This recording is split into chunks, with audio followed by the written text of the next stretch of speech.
Good morning everyone. Current affairs की series में 2 सितंबर पे पहुंच चुके हैं और आज हम 10 नए एरियाज को डिस्कस करेंगे। This is brief introduction about me. My name is Prince Luthra, all India rank 577 from UPSC civil service examination 2014। आज के जो एरियाज हैं उसे जल्दी से देख लेते हैं जो आज हम डिस्कस करने वाले हैं। तो एक क्वेश्चन हमारा करंट अकाउंट डेफिसिट को लेकर रहने वाला है, जीडीपी रेशो के बारे में जानेंगे। वैसे जीडीपी टू टैक्स रेशो यहाँ पर रहने वाली है। स्टेम सेल्स को लेकर एक क्वेश्चन रहेगा, बायोडाइवर्सिटी कंजर्वेशन के बारे में जानेंगे। ओएनडीसी क्या है इसको लेकर डिस्कशन करने वाले हैं। स्पेशल मैरिज एक्ट को लेकर एक क्वेश्चन होगा, जीएनपी को लेकर डिस्कशन करेंगे। बनी ग्रासलैंड जो है इसके ऊपर भी स्टेटमेंट वाला एक क्वेश्चन हम देखने वाले हैं। UN treaty and finally 5G services को लेकर एक सिंपल क्वेश्चन यहाँ पर फैक्चुअल क्वेश्चन हम डिस्कस करेंगे। यहाँ पर टारगेट आप जल्दी से सेट करिएगा कितना स्कोर करने वाले हैं। कट ऑफ एज यूजुअल 6 रहने वाली है। For every correct answer 1, for every incorrect one 0। और क्वेश्चन को अगर आप मिसरीड करते हैं, गलत तरीके से समझते हैं, तो वहां पर -2 की पेनल्टी आपके लिए रहने वाली है। तो जल्दी से कमेंट सेक्शन के अंदर अपने टारगेट को सेट करिएगा कि कितना यहाँ पर आप स्कोर टारगेट करके चल रहे हैं, कि कितना आप यहाँ पर स्कोर करेंगे। सोचिए और मेंशन करिए।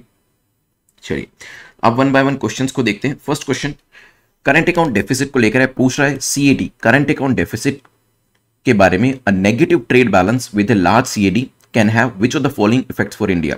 तो अगर यहां पर ट्रेड बैलेंस नेगेटिव हो जाता है और करंट अकाउंट डेफिसिट बढ़ता जाता है तो इसके इंडिया के ऊपर क्या इंपैक्ट पड़ेगा। क्या हमारी इकोनॉमी के अंदर इन्फ्लेशन बढ़ेगा, मोर इन्फ्लेशन इन द इकोनॉमी हो सकता है। Withdrawing FII from the economy, FII हमारी इकोनॉमी से जाना शुरू कर देंगे, क्या ये इसका इंपैक्ट के तौर पे देखने को मिलेगा। Appreciation of domestic currency, domestic currency जो है इसकी वैल्यू बढ़नी शुरू हो जाएगी, क्या ये हो सकता है। 10 सेकेंड्स। इकोनॉमिक सेक्शन का क्वेश्चन है, जल्दी से बताएं क्या आंसर हो सकता है जब हम नेगेटिव ट्रेड बैलेंस देखते हैं और करंट अकाउंट डेफिसिट हमारा बढ़ता चला जाता है। अब नेगेटिव ट्रेड बैलेंस क्या होता है। देखिए नेगेटिव ट्रेड बैलेंस का मतलब है कि अगर किसी कंट्री का एक्सपोर्ट उसके इंपोर्ट से कम है तो नेगेटिव ट्रेड बैलेंस बनेगा और उसी के इंप्लीकेशन के तौर पे क्या होगा, जो करंट अकाउंट डेफिसिट है वो धीरे धीरे बढ़ना शुरू हो जाएगा। क्योंकि इसके अंदर भी क्या होता है, जब हम गुड्स को इंपोर्ट ज्यादा कर रहे होते हैं, एक्सपोर्ट कम कर रहे होते हैं, तो करंट अकाउंट डेफिसिट क्रिएट हो जाता है और फिर वो बढ़ना शुरू हो जाता है। उस सिचुएशन वैसे देखा जाए तो ओवरऑल सिचुएशन हमारे लिए नेगेटिव, हम एक्सपोर्ट जो है वो कम कर रहे हैं, इंपोर्ट ज्यादा कर रहे हैं, तभी चीजें हमारे फेवर में नहीं जा रही। इससे क्या होगा, इकोनॉमी के अंदर क्या इन्फ्लेशन हो सकता है। यस, देखिए सिंपल सा रीजन ये भी कह सकते हैं क्योंकि हम इंपोर्ट ज्यादा कर रहे हैं। इंपोर्टेड प्रोडक्ट्स जो होते हैं वैसे ही आपके उसकी कॉस्ट ज्यादा होने वाली है। जब हम अपनी कंट्री में चीजों को प्रोड्यूस करते हैं, क्रिएट करते हैं, तो उसकी कॉस्ट कम रहती है क्योंकि काफी तरीके की उस पर ड्यूटीज भी नहीं लगती है। तो जब हम इंपोर्ट ज्यादा कर रहे हैं तो वो इंपोर्ट ड्रिवन इन्फ्लेशन भी आपकी कंट्री के अंदर क्रिएट कर देता है। तो यस, इन्फ्लेशन आपको देखने को मिलेगा। वैसे बात ये भी करी जाती है कि जब करंट अकाउंट डेफिसिट बढ़ता है इसकी वजह से करेंसी जैसे रुपी जो है ये डेप्रिशिएट करना शुरू कर देगा। डेप्रिशिएट करना शुरू कर देगा मतलब है कि इसकी वैल्यू जो है वो कहीं ना कहीं गिरने लग जाएगी। और जब वैल्यू ऑफ द करेंसी गिरने लगती है मतलब अगर आपको कोई चीज परचेज करनी है जिसे कल तक आप एक्स अमाउंट में परचेज करते थे, आज उसके लिए आपको एक्स्ट्रा पैसा देना पड़ेगा। मींस क्योंकि करेंसी की वैल्यू डेप्रिशिएट कर चुकी है तो आपको ज्यादा करेंसी वहां पर देनी पड़ेगी। तो एप्रिसिएशन ऑफ डोमेस्टिक करेंसी नहीं होता है, इसमें डेप्रिसिएशन होता है। मतलब जो डोमेस्टिक करेंसी है उसकी वैल्यू नीचे जाती है।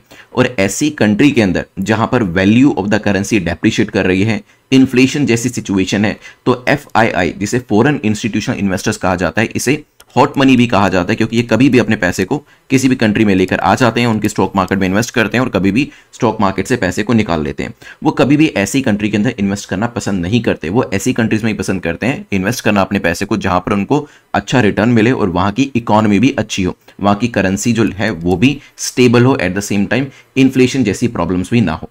विड्रॉइंग FII क्या होगा, बिल्कुल सही है, ये भी यहां पर आपको देखने को मिलेगा क्योंकि FII अपने पैसे को निकालना शुरू कर देंगे। करेक्ट आंसर क्या हो जाएगा, B will be the correct answer. थोड़ा सा सोचना पड़ेगा, यूपीएससी लेवल के क्वेश्चन हम कर रहे हैं तो यूपीएससी किस तरीके से क्वेश्चंस को बनाता है, राइट। तो उसी माइंडसेट से हमें देखना पड़ेगा और टाइम लीजिए। जरूरी नहीं है कि 10 सेकंड्स आपको मिल रहे हैं तो 10 सेकंड में ही आंसर करना है। You can pause the video if you want to and then सोचिए क्या आंसर हो सकता है और फिर आंसर देने की कोशिश करें। Now 7 causes, current account deficit के कारण क्या क्या हो सकते हैं यहाँ पे बताए हुए हैं। होता क्या है करंट अकाउंट डेफिसिट, सिंपली जब आपका एक्सपोर्ट कम है, इंपोर्ट ज्यादा है, राइट। तो देखिए अगर आपकी इकोनॉमी ग्रो कर रही है तो हो सकता है बहुत सारी चीजें हमें दूसरी कंट्री से इंपोर्ट करने को मिले, ठीक है। जब आप बहुत ज्यादा मनी को बोरो कर रहे होते हैं तब भी आपका करंट अकाउंट डेफिसिट क्रिएट हो जाता है, राइट। इसी तरीके से हायर इन्फ्लेशन जो है वो करंट अकाउंट डेफिसिट की वजह से हो भी सकता है और हायर इन्फ्लेशन इसको कॉज भी कर सकता है। ये उसका कॉन्सिक्वेंस भी होता है और कॉजल फैक्टर भी होता है। चलिए let's move to next question. Question number 2 को देखते हैं जो टैक्स टू GDP रेशियो को लेकर पूछ रहा है। A decrease in tax to GDP ratio of a country indicates which of the following.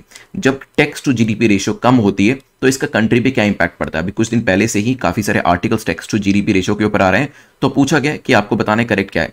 क्या इससे इकोनॉमिक ग्रोथ तेज होगी, क्या equal distribution of national income हमें देखने को मिलेगा। सोचिए, 10 सेकेंड्स आपके पास है।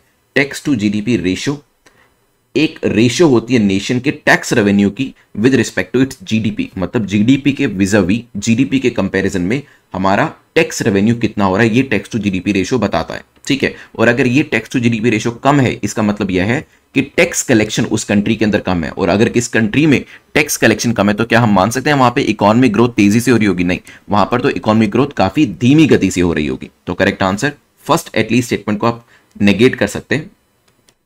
साथ ही साथ अगर हम बात करें tax to GDP ratio less है, इसका मतलब यह है कि not everyone is paying taxes. हो सकता है काफी सारे लोग टैक्स की चोरी भी कर रहे हो, और इसी वजह से जो वहां की सरकारें हैं, जैसे भारत की भी बात करेंगे तो इंडिया के अंदर भी टैक्स टू जीडीपी रेशियो कम कैटेगरी के अंदर आता है। मींस काफी सारे लोग ऐसे हैं जो कि टैक्स ब्रैकेट से बच जाते हैं, वो टैक्स को पे नहीं करते हैं। टैक्स की चोरी जो है वो भी इसके पीछे एक रीजन बनता है, राइट। तो क्या ऐसी सिचुएशन के अंदर equal distribution of national income हो सकता है? Answer is no.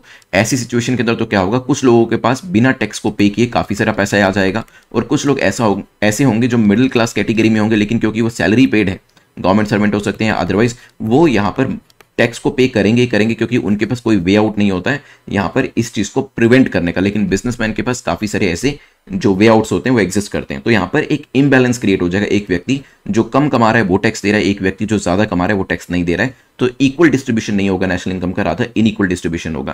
तो आपसे पूछा गया था कि कौन सी स्टेटमेंट करेक्ट है, करेक्ट आंसर हो जाएगा डी, दोनों में से कोई भी सही नहीं है। चलिए let's move to next question. Next question जो है साइंस एंड टेक्नोलॉजी सेक्शन से पूछा गया है। स्टेम सेल्स को लेकर बताएं कौन सी स्टेटमेंट आपकी करेक्ट है, कौन सा कथन आपका सही है। एम्ब्रियोनिक स्टेम सेल जो होते हैं ESC, they are formed in the early stage of embryo, whereas adult stem cells जो होते हैं they are found in few selected location.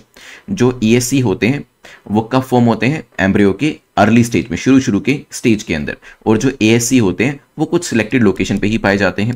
Adult stem cells are found in a few selected location in the body known as niches. तो ये जो statement है ये भी ये कह रही है कि ये कुछ ही लोकेशन पे पाए जाते हैं जिन्हें कि निशेस कहा जाता है, ये भी पॉसिबल है। 10 सेकेंड्स सोचिए फिर करते हैं डिस्कशन। एम्ब्रियोनिक स्टेम सेल्स एक तरीके के सेल्स होते हैं जो आप कह सकते हैं कि इनर स्टेम सेल्स या इनर सेल मास के अंदर पाए जाते हैं, और जिससे काफी सारे दूसरे सेल्स को भी बनाया जा सकता है। ठीक है, तो दूसरे सेल्स को बनाने में भी इनका एक मेन या इंपॉर्टेंट रोल होता है। इसी तरीके से आईपीएससी भी होते हैं। आईपीएससी क्या है, influenced pluripotent stem cells. IPSC को लेकर भी क्वेश्चन वैसे यूपीएससी पूछ चुका है। ये जो है they are derived from the skin और ब्लड सेल्स, स्किन सेल से या ब्लड सेल से इसे डिराइव किया जाता है, और इन्हें फिर रीप्रोग्राम भी कर दिया जाता है अलग अलग तरीके के सेल्स के अंदर, मतलब ये मल्टीपल शेप्स या मल्टीपल तरीके के सेल्स के अंदर चेंज किए जा सकते हैं। जब हम ईएससी की बात करते हैं एम्ब्रियोनिक स्टेम सेल की, क्या ये अर्ली स्टेज ऑफ एम्ब्रियो में बनते हैं? That is correct. Adult stem cells जो है क्या कुछ ही लोकेशन में मिलेंगे? बिल्कुल ठीक है। अगर आप देखें सेकंड स्टेटमेंट का जो फर्स्ट पार्ट था वो कहीं ना कहीं इससे मिलता जुलता था कि ये सिलेक्टेड लोकेशन में मिलते हैं, बिल्कुल ठीक है, और जिन्हें निशेस कहा जाता है, दैट इज ऑल्सो करेक्ट। तो दोनों ही स्टेटमेंट हमारे यहाँ पर करेक्ट हो जाती है, C will be the correct answer. Important चीज जो ध्यान रखनी है वो ये है कि जो आईपीएससी है, इन्फ्लुएंस्ड या इंड्यूस्ड प्लूरिपोटेंट स्टेम सेल जिनको कहा जाता है, वो स्किन और बॉडी सेल से डिराइव किए जाते हैं, ये चीज ध्यान रखिएगा। और इन स्टेम सेल्स को आप रीप्रोग्राम भी कर सकते हैं। Correct answer will be C. Stem cells आएंगे, stem cells are undifferentiated cells with the capacity to both differentiate and multiply into 200 cell types of that form of human being। stem cells वो undifferentiated cells होते हैं जिनको कि दूसरे cells के अंदर आप चेंज कर सकते हैं, ट्रांसफॉर्म कर सकते हैं। Let's move to next question, जो कि सिंपली आपसे पूछ रहा है कि रिसेंटली एक मेमोरेंडम ऑफ अंडरस्टैंडिंग साइन किया गया है एक कंट्री के साथ बायोडाइवर्सिटी कंजर्वेशन को लेकर। तो किस कंट्री के साथ हमने इस तरीके का अभी रिसेंटली करार किया, उसका नाम आपको बताना है। क्या ये यूएस के साथ किया गया है, नेपाल के साथ, श्रीलंका के साथ या ऑस्ट्रेलिया के साथ? इंडिया ने रिसेंटली एमओयू साइन किया है किस गवर्नमेंट के साथ? It is government of Nepal. किसके ऊपर? बायोडाइवर्सिटी कंजर्वेशन के ऊपर। Ministry of environment forest climate change के द्वारा इनिशिएटिव लिया गया था। दोनों ही कंट्रीज अब कोशिश कर रहे हैं कि वो कॉपरेशन को स्ट्रेंथन कर सके, at least in the forest area, biodiversity conservation area और क्लाइमेट चेंज एरिया को लेकर। ठीक है, दोनों क्या करेंगे, दोनों ही कॉरिडोर्स जो इनके यहाँ पर होते हैं एनवायरमेंट को लेकर या इकोलॉजी को लेकर, उसको रिस्टोर करने की कोशिश करेंगे और उनको इंटरलिंक करने की कोशिश करेंगे। तो बेसिकली दोनों कंट्रीज में कोलैबोरेट कर रहे हैं कंजर्वेशन के लिए, रेस्टोरेशन के लिए, ध्यान रखिएगा। ठीक है। अदरवाइज इस तरीके का क्वेश्चन आई थिंक 2011 एग्जाम में पूछा गया था, जिसमें पूछा गया था बताएं इसमें से कौन सी XC2 कंजर्वेशन साइट है, जिसमें पहले नंबर पे नेशनल पार्क दे दिया था, दूसरे नंबर पे वाइल्ड लाइफ सेंचुरी दे दिया था, तीसरे नंबर पे बोटैनिकल गार्डन एंड चौथे नंबर पे सेक्रेड ग्रोव्स। तो XC2 में क्या आ जाता है, बोटैनिकल गार्डन। वैसे इन सीटू और XC2 कंजर्वेशन होता क्या है, एनीबडी? देखिए काफी सिंपल है, इन सीटू XC2 कंजर्वेशन, ये तो पक्की बात है दोनों ही केसेस में कंजर्वेशन किया जा रहा है। इन सीटू का मतलब होता है जब आप किसी प्लांट को या किसी स्पीसीज को, प्लांट भी हो सकता है यहां पर और एनिमल भी हो सकता है, तो बेसिकली हम एक स्पीसीज की बात करेंगे।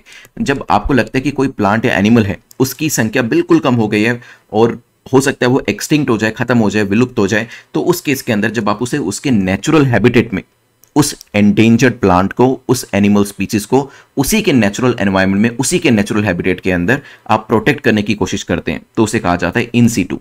जैसे नेशनल पार्क हुआ, वाइल्ड लाइफ सेंचुरीज हुआ, बायोस्फीयर रिजर्व्स हुआ, सेक्रेड ग्रोव्स, ये वो लोकेशन है जो उसके लिए नेचुरल हैबिटेट है, राइट। लेकिन कई बार क्या होता है, हमें लगता है कि इस प्लांट और एनिमल को अगर नेचुरल हैबिटेट में छोड़ दिया तो हो सकता है ये सर्वाइव ना करे, तो हम उसे किसी दूसरी लोकेशन पे लेके जाते हैं। तो क्या किया जाता है उस केस के अंदर, XC2 कंजर्वेशन किया जाता है। इसके अंदर जो एंडेंजर्ड या रेयर स्पीसीज होती है उसको उसके नेचुरल एनवायरनमेंट से, हैबिटेट से निकालकर एक प्रोटेक्टेड साइट, वो जूलॉजिकल पार्क भी हो सकता है, बोटेनिकल गार्डन भी हो सकता है, जीन बैंक भी हो सकता है, या आपके क्रायो प्रिजर्वेशन सेंटर्स भी हो सकते हैं, वहां पर उसे शिफ्ट किया जाता है और वहां पर उसको प्रिजर्व किया जाता है। ठीक है, चलिए let's move to next question. Open network for digital commerce को लेकर पूछा गया, ONDC को लेकर बताएं कौन सी स्टेटमेंट आपकी करेक्ट है, कौन सा कथन आपका सही है। पहली स्टेटमेंट कहती है it is a non for profit organization, ONDC की बात करी जा रही है, that offers a network to enable local digital commerce stores across industries to be discovered. ये क्या है, एक नॉट फॉर प्रॉफिट ऑर्गेनाइजेशन है जो क्या करती है, जो ऑफर करती है एक नेटवर्क ताकि लोकल डिजिटल कॉमर्स स्टोर्स जो इंडस्ट्रीज के हैं, वेरियस इंडस्ट्रीज के, उनको डिस्कवर किया जा सके। और ये क्या है, एक तरीके का freely accessible government back platform है। मे बी 10 सेकंड्स आपके पास है, सोचिए क्या आंसर होगा। ONDC क्या फ्रीली एक्सेसिबल प्लेटफॉर्म है, क्या गवर्नमेंट बैक्ड है, क्या ई कॉमर्स से रिलेट करता है, क्या नॉट फॉर प्रॉफिट है, क्या क्या चीजें हो सकती हैं, क्या क्या चीजें नहीं हो सकती। देखिए ये सभी चीजें सही है, नॉट फॉर प्रॉफिट भी है, गवर्नमेंट बैक भी है, फ्रीली एक्सेसिबल भी है। It is neither an aggregator, जैसे ऊबर ओला करके वेबसाइट्स होती हैं या एप्स होती हैं, वो एग्रीगेटर का काम करते हैं, but these are not the aggregator application. कोई होस्टिंग प्लेटफॉर्म भी नहीं है, ये ध्यान रखिएगा। And all existing digital commerce applications and platforms जो हैं वो वॉलंटरी चूज कर सकते हैं कि वो इसका पार्ट बनना चाहते हैं या नहीं बनना चाहते। देखिए कोविड से थोड़ा टाइम पहले भी और कोविड के दौरान भी काफ़ी सारे छोटे छोटे बिजनेसेस जो थे उसने भी एमर्ज होना शुरू किया, और यहाँ पे सरकारें जो है वो ऐसे ही बिजनेसेस को हेल्प करने के लिए ONDC को लेकर आई है। जैसे कि कोई ग्रोसरी स्टोर है, मोबिलिटी की कोई सर्विस है, food order delivery, hotel booking, travel, इन सब चीज़ों को आसानी से उसके कस्टमर्स के द्वारा डिस्कवर किया जा सके। इसी वजह से ये open network for digital commerce जो है वो सरकार के द्वारा लेकर आया गया है। तो करेक्ट आंसर क्या हो जाएगा, दोनों ही स्टेटमेंट्स आपके ठीक है, C will be the correct answer. ठीक है, तो ध्यान रखिएगा ONDC को लेकर भी। Let's move to next question. Question number 6 बात करता है स्पेशल मैरिज एक्ट 1954 को लेकर पूछा गया। स्पेशल मैरिज एक्ट 1954 को लेकर आप बताएं कौन सी स्टेटमेंट आपकी करेक्ट है, कौन सा कथन इस एक्ट को लेकर सही है। पहली स्टेटमेंट कहती है it does not cover interfaith marriages. Interfaith marriages को इसके अंदर कवर नहीं किया गया है। हो सकता है act does not cover Indian nationals in foreign countries. जो एक्ट है वो इंडियन नेशनल जो फॉरेन कंट्रीज में उनको भी कवर नहीं करता है। आपके पास 10 सेकेंड्स का टाइम है, सोचिए क्या आंसर होगा, फिर करते हैं डिस्कशन इसको लेकर, कौन कौन कवर किया गया, कौन कौन कवर नहीं किया गया। चलिए देखिए, सबसे पहले तो इंटरकास्ट मैरिजेज हो, इंटरफेथ मैरिजेज हो, उनको इसके अंदर कवर किया गया है, ये ध्यान रखिएगा। ये पहली स्टेटमेंट को गलत कर देता है। एट द सेम टाइम आपका जो स्पेशल मैरिज एक्ट 1954 का है ये एक पार्लियामेंट के एक्ट के थ्रू बनाया गया है। एक तो ये चीज ध्यान रखिएगा, इसके अंदर जो सिविल मैरिजेज होती हैं इंडियंस की, भारतीय सिटीजन्स की, at the same time Indian nationals जो फॉरेन कंट्रीज में भी रह रहे हैं, उनका रिलीजन कुछ भी हो, उनका फेथ कुछ भी हो, वो भी इसके अंदर काउंट किए जाते हैं। तो यहाँ पे सेकंड स्टेटमेंट भी आपकी इनकरेक्ट हो जाती है। तो करेक्ट आंसर क्या हो जाएगा, D will be the correct answer. Special marriage act 1954 ध्यान रखिएगा। ओरिजिनल स्पेशल मैरिज एक्ट जो था ये कब आया था, ये 1872 में अंग्रेजों के टाइम पर लेकर आया गया था। और किसके द्वारा लेकर आया गया था, हेनरी मेन के द्वारा। It was enacted following a campaign जिसे कि लॉन्च किया गया था ब्राह्मो समाज के द्वारा, जब केशव चंद्र सेन जो थे इसको लीड कर रहे थे और उनके द्वारा डिमांड करी गई थी कि जो मैरिज सेरेमनीज हैं वो ज़्यादा से ज़्यादा सिंपल होनी चाहिए, उसके अंदर कुछ ज़्यादा दिखावा नहीं होना चाहिए। ठीक है, क्योंकि उस टाइम पे ब्राह्मो समाज, आर्य समाज इस तरीके की जो मुद्दे, जो सोशल मुद्दे होते थे, सामाजिक मुद्दे होते थे, उनको उठाता रहता था। और सती से लेकर अगर आप विडो रिमैरिज की बात करेंगे, ये सभी मुद्दे जो थे इनके द्वारा उठाए गए थे।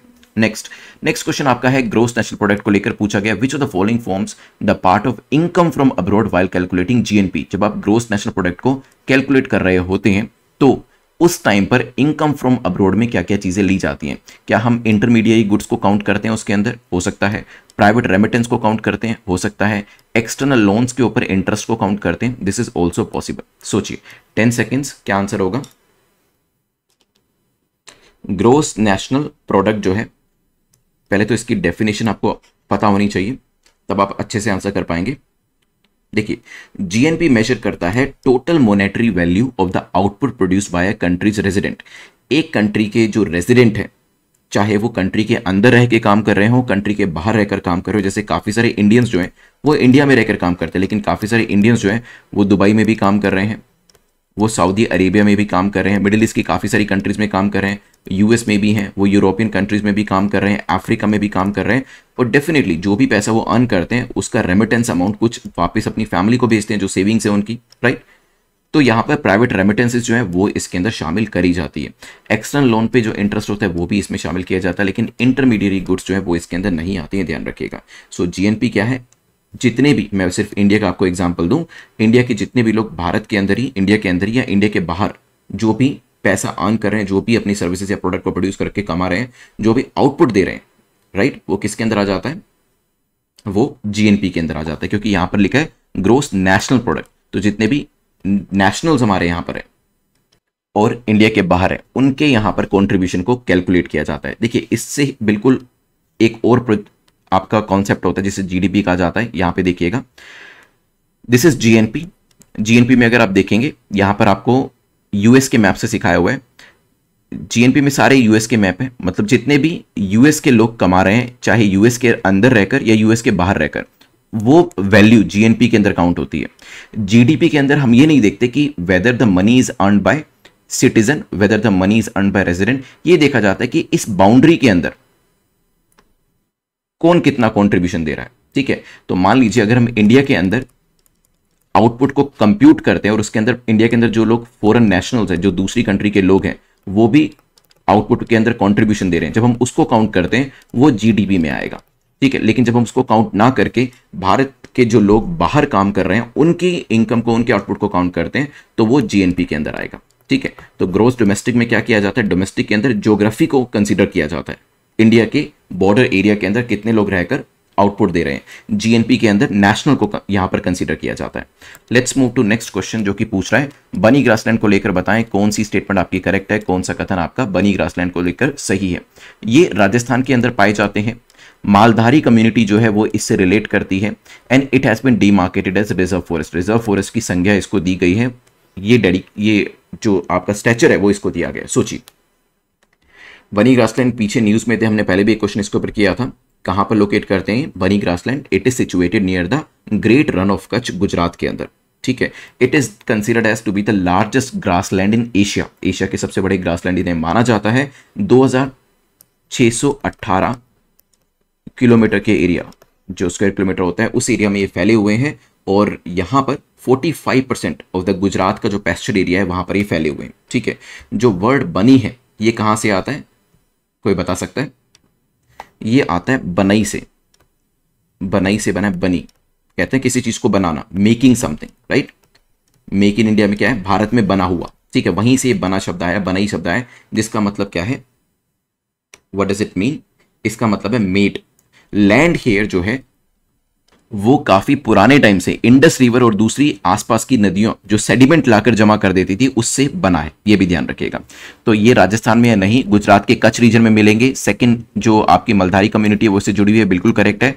और रिजर्व फॉरेस्ट की संज्ञा दी गई है, दैट इज ऑल्सो करेक्ट। तो आपकी सेकंड थर्ड स्टेटमेंट जो है वो भी यहां पर करेक्ट हो जाती है। करेक्ट आंसर क्या होगा यहां पर? B will be the correct answer. देखिए, अब जैसे क्वेश्चन नंबर 8 मैंने आपको कराया, इसमें बहुत सारी इंफॉर्मेशन है, जैसे फ्लोराफोना क्या होता है, रिजर्व फॉरेस्ट का मतलब क्या है, जैसे 1955 के अंदर कोर्ट ने नोटिफाई किया इस एरिया को रिजर्व फॉरेस्ट की जो संज्ञा दी गई। ये सभी एक्स्ट्रा इन्फॉर्मेशन जो है वो आपको एमसीक्यूज पे मिल जाएगी, तो आप netmock.com पर जाकर ये एमसीक्यूज को प्रैक्टिस जरूर कर लिया करिए, ठीक है, चाहे एग्जाम से पहले करें या otherwise. Let's move to next question जो कि बात कर रहा है क्वेश्चन नंबर 9 को देखते हैं। वैसे ये आपका बनी ग्रासलैंड भी देख सकते हैं। क्वेश्चन नंबर 9 यूएन ट्रीटी को लेकर है, पूछा गया यूएन ट्रीटी को लेकर बताएं कौन सी स्टेटमेंट आपकी करेक्ट है। यूएन हाई सीज ट्रीटी जो है ये टेरिटोरियल जोन से कंसर्निंग है, ठीक है, जो ओशन टेरिटोरियल जोन के बियॉन्ड एग्जिस्ट करता है ये उससे रिलेट करती है। मे बी वार्मिंग जो होती है, ओशन जो है वो धीरे धीरे गर्म हो रहा है, और वो किसकी वजह से हो रहा है, यहां पर लिखा गया है जो वार्मिंग ऑफ द ओशन है ड्यू टू क्लाइमेट चेंज, इसकी वजह से क्या हुआ है, सी लेवल राइज हुआ है, एंड ये थर्मल एक्सपेंशन की वजह से हुआ है। 10 सेकेंड्स आपके पास है, सोचिए यूएन ट्रीटी को लेकर क्या सही होगा क्या गलत होगा।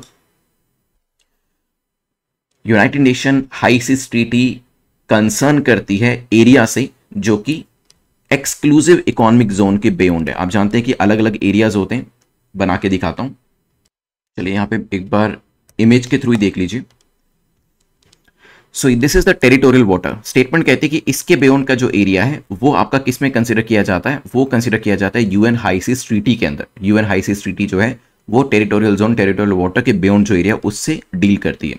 लेकिन करेक्ट आंसर यह है कि एक्सक्लूसिव इकोनॉमिक जोन के बियॉन्ड जो एरिया, क्योंकि शुरू के जो 12 नॉटिकल माइल्स का एरिया होता है, क्योंकि पानी के अंदर हम माइल्स नहीं लिखते हैं, नॉटिकल माइल्स में इसे मेजरमेंट किया जाता है, उसके बाद का जो एरिया होता है 12 नॉटिकल माइल्स फर्दर का वो कॉन्टिग्यूअस जोन होता है, पूरा एरिया 24 नॉटिकल माइल्स हो जाता है, और अप टू 200 नॉटिकल माइल्स तक आपका क्या आ जाता है, ये एरिया एक्सक्लूसिव इकोनॉमिक जोन का हो जाता है, ठीक है। तो यहां पर जो एरिया यूएन ट्रीटी कंसीडर करती है वो कौन सा है, that is not beyond the territorial water. UN high seas treaty जो है ये अपने आप को कंसर्न करती है विद द ओशन जो एक्सक्लूसिव इकोनॉमिक जोन, मतलब 200 नॉटिकल माइल्स, 12 नॉटिकल माइल नहीं 200 नॉटिकल माइल के बियॉन्ड एग्जिस्ट करता है, जिसे अगर आप रफली कहेंगे तो 370 किलोमीटर के आसपास का एरिया होगा, ठीक है। तो 370 किलोमीटर के बियॉन्ड का जो एरिया है वो इसमें कंसीडर किया जाता है, ये ध्यान रखिएगा। 12 नॉटिकल माइल जो अप्रॉक्सीमेटली कितना एरिया हो जाएगा आपका, मोटा मोटा 22 किलोमीटर के आसपास का एरिया कह सकते हैं, उसको कंसीडर नहीं किया जाता है, ठीक है। तो पहली स्टेटमेंट तो हो गई गलत। अगर हम सेकंड स्टेटमेंट को देखते हैं तो वार्मिंग ऑफ द ओशन जो क्लाइमेट चेंज की वजह से हो रही है वो थर्मल एक्सपेंशन की वजह से है, तो सेकंड स्टेटमेंट आपकी यहां पर क्या हो जाएगी, करेक्ट हो जाएगी, B will be the correct answer here. Let's move to last question और फिर रिविजन अपनी करेंगे। Which company has partner, easy question है, किसने अभी मेटा, गूगल, माइक्रोसॉफ्ट या फिर दूसरी कंपनीज के साथ 5G सर्विस को लाने की बात करी है, किसने ये अग्रीमेंट जो है साइन किया है, 10 सेकेंड्स आपके पास है। किसने ये पार्टनरशिप करी है, लार्जेस्ट, वर्ल्ड की लार्जेस्ट लीडिंग टेक्नोलॉजी जायंट्स के साथ, इसमें मेटा जिसको पहले फेसबुक कहा जाता था, गूगल, माइक्रोसॉफ्ट एंड इंटेल जैसी कंपनीज है। So it is none other than Reliance, ठीक है। तो रिलायंस जियो के द्वारा ये करार किया गया है। नाउ 10 क्वेश्चन हमने यहाँ पर कंप्लीट कर दिए, जल्दी से करते हैं रिवाइज सो दैट आप 30% मोर मटेरियल को रिटेन कर सके। फिर विनर ऑफ द डे मैं आपको बताऊंगा लास्ट टाइम में जो आंसर दिए गए थे उसमें से विनर कौन है, और फिर हम टॉपर्स भी देखेंगे। मीनवाइल आप अपने मार्क्स जो है 10 में से आपने जितना भी स्कोर किया है कमेंट सेक्शन के अंदर जरूर लिखिएगा। रिवीजन करते हुए जो चीज़ें मैं पूछूं या फिर जो चीज़ें आपको याद आती हैं उसे मेंशन करते जाइएगा। कैट बताएं करंट अकाउंट डेफिसिट क्या होता है, एक्सपोर्ट कम है इंपोर्ट ज़्यादा जिसकी वजह से इन्फ्लेशन भी हो सकता है, एफआईआई जा भी सकते हैं, और एप्रिसिएशन नहीं होगा करेंसी के अंदर, डेप्रिसिएशन होगा, ये ध्यान रखिएगा। यहाँ से आगे बढ़ के हमने देखा था जीडीपी रेशो को लेकर, तो क्या होता है इसमें इकोनॉमिक ग्रोथ नीचे जाती है और यहाँ पर इनइक्वल डिस्ट्रीब्यूशन जो है वो आपको देखने को मिलता है। नेक्स्ट क्वेश्चन नंबर 3 में हमने देखा था स्टेम सेल्स को लेकर, इसमें ये देखा था प्लूरीपोटेंट सेल्स क्या होते हैं और इसमें स्पेशलाइज्ड लोकेशंस होते हैं जिन्हें निशेस कहा जाता है। फोर्थ क्वेश्चन के अंदर हमने एमओयू देखा था, इंडिया ने जो बायोडाइवर्सिटी कंजर्वेशन को लेकर साइन किया, किस कंट्री के साथ किया, जल्दी से बताइएगा, it is with Nepal.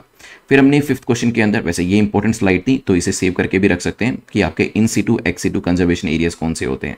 ONDC के बारे में देखा था, तो एक तरीके का ऑनलाइन नेटवर्क जो है वो प्रोवाइड किया जा रहा है ताकि बिजनेसेस जो हैं, लोकल बिजनेसेस जो हैं वो फ्लॉरिश कर सकें। यहां से आगे बढ़ के क्वेश्चन नंबर 6 के अंदर हमने स्पेशल मैरिज एक्ट के बारे में जाना था। 1954 में इंटरफेथ मैरिजेस हों या फिर इंटरकास्ट मैरिजेस हों उनको भी कंसीडर किया जाता है, इंडियन नेशनल्स को यहाँ पर कंसीडर किया जाता है। इसकी हिस्ट्री को लेकर भी हमने डिस्कशन कर लिया था। इनकम फ्रॉम अब्रोड की बात करी थी जिसमें रेमिटेंस भी आता है, एक्सटर्नल लोन्स जो है उनको भी कंसीडर किया जाता है। देन क्वेश्चन नंबर 8 के अंदर हमने बनी ग्रासलैंड देखे थे, कहाँ पर लोकेट करते हैं, गुजरात के अंदर।